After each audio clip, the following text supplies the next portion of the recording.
Hi everyone. So now we're looking at section 7.1, an introduction to probability. Yeah, we're hitting the probability chapter now. So there are some problems in this is going to be different probably than a lot of math classes you might have had, but it's stuff you probably have done before without realizing it. Let's look at this first one. When ordering a pizza, you have a choice of 4 types of crust: a thin crust, hand-tossed crust, deep dish, Sicilian, and they're given labels for each of these, a choice of 2 types of sauces, red or white, and a choice of 3 types of toppings, mushroom, onions, or green peppers.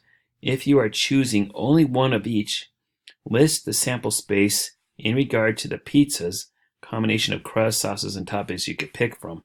So I'm going to set up a little chart or something that we can kind of keep track of things. Keeping track of things is really important on a problem like this. On second thought, how about I work this as I go, and I'll explain as I go. It might be easier that way. So 4 types of thin crust. So we're going to go with that first. So let's exhaust all of our options for T. And all our options for the 2 types of sauces. So we're going to go red. So we're going to exhaust all the TR possibilities. So we got TR, and then for topping the M for mushrooms, TR, and then our topping O for onions, and then TR, and then topping G for peppers, green peppers, and that'll exhaust all the TR options. Now let's take a look at our TW. So we're talking white sauce. So you got TWM, TWO, and TWG. Okay, now let's take a look at hand tossed. So we're looking at HR. I beg your pardon. Yeah, that's right.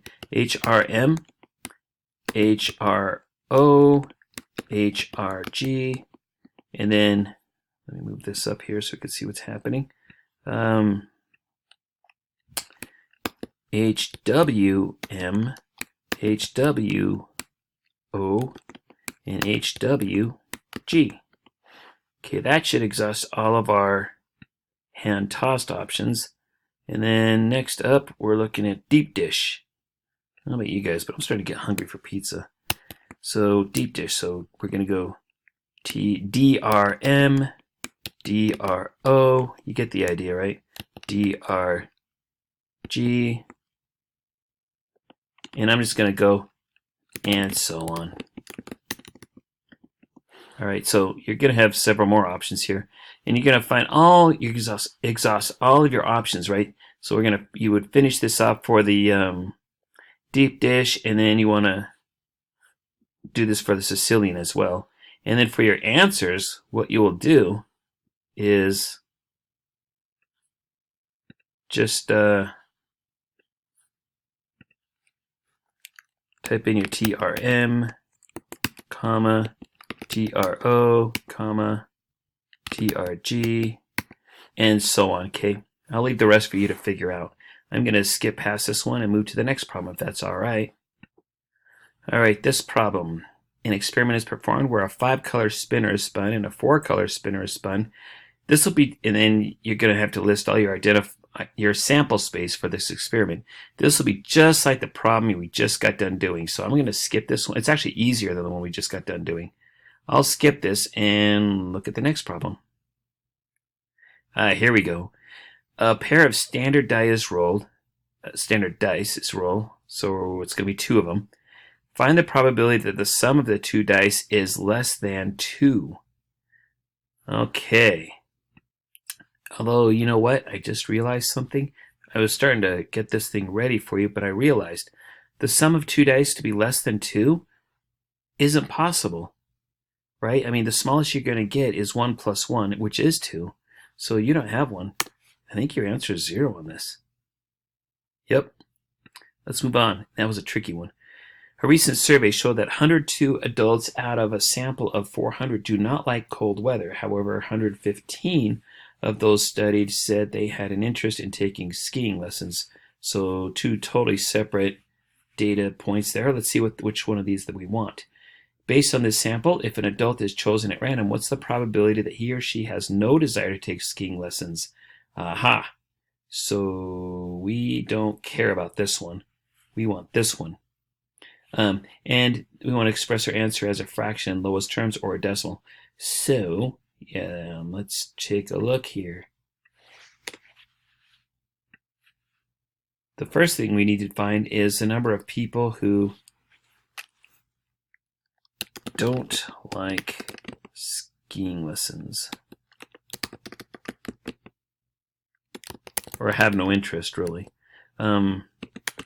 It's going to be your total of 400, and subtract off your 115. And let's see, what's that going to give us? 285, I believe. Yeah, it will. So then what we're going to do is take our 285, and it's going to be over our total of 400. Okay, so what we're going to do now is reduce that.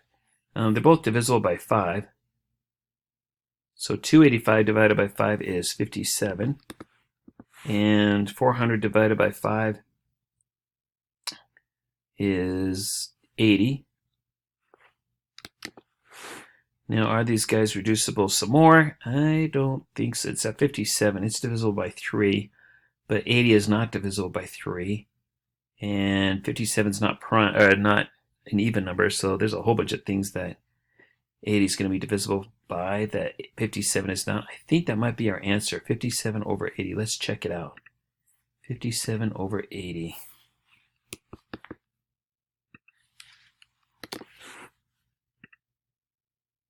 Got it. All right, moving on.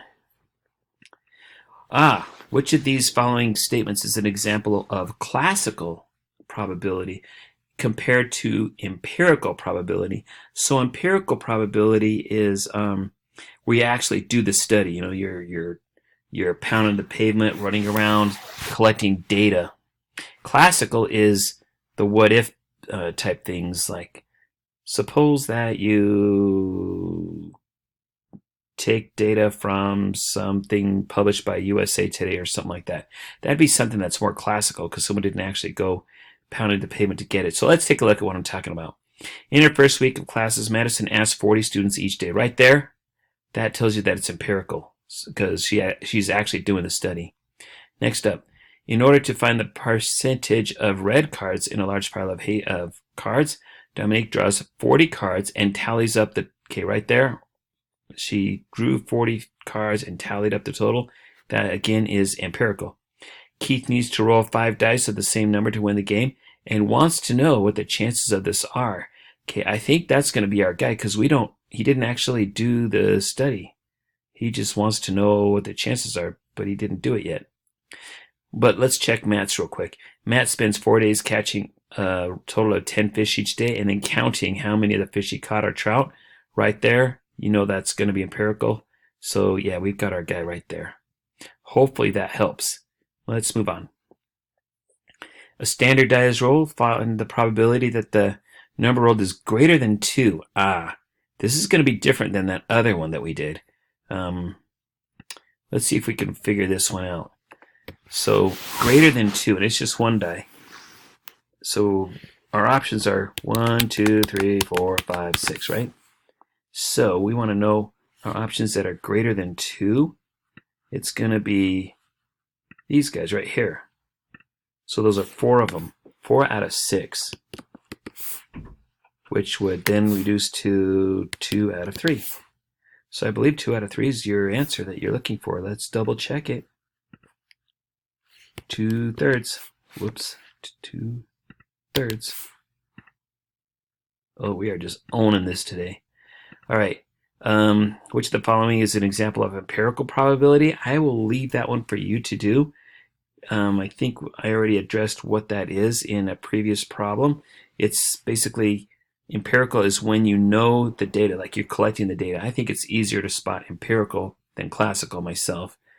So I'm just going to move on past that one. What's the probability that a card drawn randomly from a standard deck of 52 cards is an 8?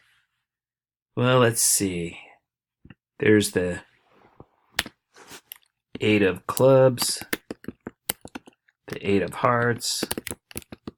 If you don't play cards, then you're kind of at a disadvantage here because you have hearts, clubs, spades, and diamonds.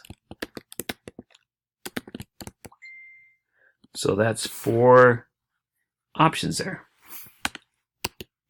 4 out of 52 cards, which then reduces to 1/13. And if you don't believe me, let's get your closure. I had a girlfriend once who followed me across 3 states to get closure. That was weird.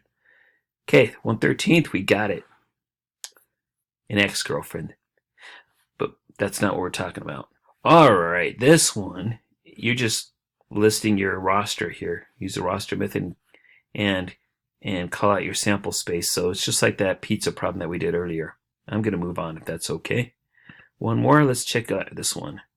An experiment's performed where a four-sided die is rolled and a 4 color spinner is rolled. The possible sample space. Okay, you should be okay on this one. I think I've given you enough to work with. I'm going to close this video now and let you get to work.